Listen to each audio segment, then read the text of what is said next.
కృష్ణా జిల్లా మచిలీపట్నంలో అల్లరి మూకలపై పోలీసులు కాల్పులు. సినిమాను తలదన్నే యాక్షన్ సీన్స్. అసలు ఏం జరుగుతోంది అంటే, మచిలీపట్నంలో అల్లరి మూకలపై పోలీసు కాల్పులు జరిపారు. వాటర్ క్యాన్లతో చెదరగొట్టారు. పోలీసులు కాల్పుల్లో పలువురికి తీవ్ర గాయాలు అయ్యాయి. దీంతో కోనేరు సెంటర్ రణరంగంగా మారింది. ఒక్కసారిగా తీవ్ర ఉద్రిక్తత పరిస్థితులు నెలకొన్నాయి. తమకు న్యాయం చేయాలంటూ కొంతమంది ఆందోళనకారులు కోనేరు సెంటర్లో ఆందోళనకు దిగడంతో పోలీసులు అడ్డుకున్నారు. ఈ సందర్భంగా పోలీసులు తొలుత లాఠీ చార్జీ చేశారు.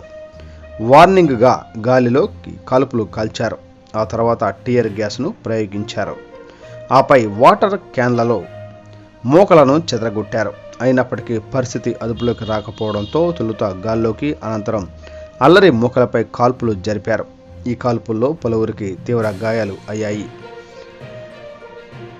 ఉరుములేని పిడుగులాగా బందరులో ఒక్కసారిగా ఈ అలజడి రేగడానికి కారణం ఏమిటంటే, కౌంటింగ్ రోజున ఎవరైనా అల్లరి మూకలకు అల్లర్లు పాల్పడితే పోలీసులు తీసుకునే యాక్షన్ ఎలా ఉంటుందో మాక్ డ్రిల్ చేశారట. ఇప్పటిదాకా ఏం జరుగుతుందో తెలియక ఆందోళనలో పడిన ప్రజానీకం ఇది మాక్ డ్రిల్ అని తెలియడంతో ఒక్కసారిగా ఊపిరి పీల్చుకున్నారు. సినీ ఫక్కీలో సాగిన యాక్షన్ ఎపిసోడ్లో పోలీసులు అల్లరి మూకలు తమ పాత్రలతో సహజంగా నటించడంతో ఇదంతా నిజంగా జరుగుతుందని భావించిన జనం ఆ తర్వాత ఔరా అనుకున్నారు. 2024 సార్వత్రిక ఎన్నికల్లో విజయావకాశాలపై ప్రధాన రాజకీయ పార్టీలు ఎవరికి వారు గెలుపుపై ధీమాతో ఉన్నారు. ఈ పరిస్థితుల్లో కౌంటింగ్ రోజున ఓడిపోయిన రాజకీయ పార్టీకి చెందిన నేతలు, కార్యకర్తలు అల్లర్లకు పాల్పడితే వారిని ఎదుర్కోవడానికి కఠిన చర్యలు తీసుకోవడానికి పోలీసులు సిద్ధంగా ఉన్నారని తెలియచెప్పడానికి బందరులో పోలీసులు క్రౌడ్ కంట్రోల్ మాక్ డ్రిల్ నిర్వహించారు.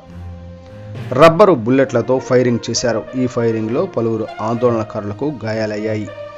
కొంతమంది రోడ్డుపై పడిపోయారు. గాయాల పాలైన వారిని వెంటనే పోలీసులు అంబులెన్స్లో ఆసుపత్రికి తరలించారు. అనంతరం గొడవ సద్దుమణిగింది. 20 నిమిషాల పాటు రణరంగాన్ని తలపించిన ఈ తతంగాన్ని చూసి అందరూ షాక్ అయ్యారు. కౌంటింగ్ రోజున ఆందోళనకారులను కట్టడి చేసేందుకు పోలీసులు తీసుకునే యాక్షన్లో భాగంగా మాక్ డ్రిల్ నిర్వహించినట్లు కృష్ణా జిల్లా ఎస్పీ అద్నాన్ నయీం ఆస్మీ తెలిపారు. కౌంటింగ్ సమయంలో ఆ తర్వాత ఎవరైనా అల్లరి మూకలు ఆందోళనకు దిగితే పోలీసులు వెంటనే కఠిన చర్యలు తీసుకుంటారని హెచ్చరించారు.